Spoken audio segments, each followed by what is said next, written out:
Selamat malam Bapak Ibu dan Saudara-saudara yang kekasih. Firman Tuhan yang kita renungkan malam ini dari Injil Lukas pasal 9 ayat 22 sampai 27. Pemberitahuan pertama tentang penderitaan Yesus dan syarat-syarat mengikuti Dia. Dan Yesus berkata, Anak manusia harus menanggung banyak penderitaan dan ditolak oleh tua-tua, imam-imam kepala, dan ahli-ahli Taurat, lalu dibunuh dan dibangkitkan pada hari ketiga. Katanya kepada mereka semua, setiap orang yang mau mengikut aku, ia harus menyangkal dirinya, memikul salibnya setiap hari dan mengikut aku. Karena barang siapa mau menyelamatkan nyawanya, ia akan kehilangan nyawanya. Tetapi barang siapa kehilangan nyawanya karena aku, ia akan menyelamatkannya.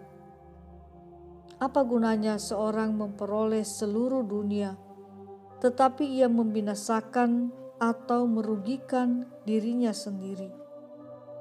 Sebab barang siapa malu karena aku dan karena perkataanku, Anak manusia juga akan malu karena orang itu, apabila ia datang kelak dalam kemuliaannya dan dalam kemuliaan Bapa dan malaikat-malaikat kudus.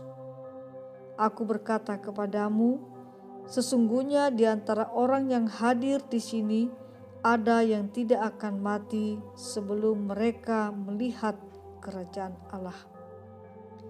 Sampai di situ pembacaan firman Tuhan. Saudara-saudara yang kekasih, yang menjadi ayat perhatian kita dari ayat 23. Setiap orang yang mau mengikut aku, ia harus menyangkal dirinya, memikul salibnya setiap hari, dan mengikut aku. Saudara, dalam banyak kesaksian yang kita dengar, menyangkal diri, memikul salib, mengikut Tuhan seringkali digambarkan agak sempit.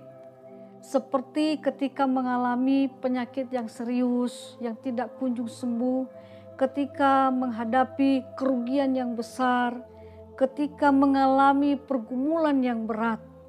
Sesuatu yang membuat kita susah dan menderita, tetapi harus kita jalani. Lalu kita mengatakan, inilah salib yang harus saya pikul. Ini adalah bagian dari saya menyangkal diri.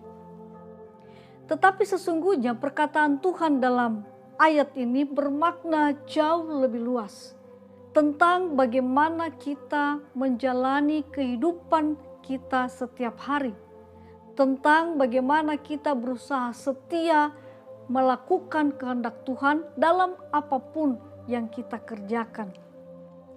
Jadi saudara, termasuk juga hal-hal yang sederhana seperti bagaimana kita selalu berusaha bersikap ramah dan menghargai orang lain. Bagaimana kita berusaha untuk menghadirkan kegembiraan, menghadirkan semangat. Tapi juga termasuk bagaimana kita terus berusaha menahan diri untuk tidak cepat marah, untuk tidak cepat baper, untuk tidak cepat tersinggung terhadap orang lain. Sebaliknya, terus mengutamakan untuk memelihara dan membangun hubungan yang baik dengan orang lain. Nah, saudara, termasuk juga di sini bagaimana kita mau memaafkan, sehingga keutuhan persekutuan kita dengan orang lain tetap terjaga. Nah, saudara, biarlah firman Tuhan ini boleh menjadi perenungan kita malam ini dalam mempersiapkan rencana pekerjaan kita besok. Semoga apa yang kita kerjakan besok boleh berjalan seperti yang Tuhan kehendaki, di mana kita juga terus bekerja meneladani Tuhan, melakukan pekerjaan-pekerjaan yang baik yang menghasilkan kebaikan dan kegembiraan bagi sesama. Tuhan menyertai kita. Amin. Mari kita berdoa.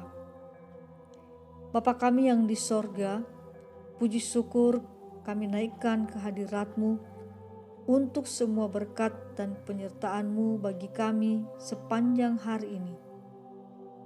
Tuhan, berkatilah kiranya semua yang telah kami kerjakan, dan ampunilah kami untuk semua kesalahan kami. Ya Tuhan, perbaharuilah hidup kami hari demi hari. Berilah kami kekuatan untuk menjalani hidup dengan selalu mengandalkan pimpinanmu. Malam ini ya Tuhan, kami mau tidur. Sertai dan lindungilah kami. Berkatilah tidur kami, sehingga esok hari kami boleh bangun dengan sehat dan melanjutkan kehidupan kami, mengerjakan pekerjaan-pekerjaan kami dengan selalu mengikuti teladan-Mu. Dalam nama Tuhan Yesus kami telah berdoa. Amin.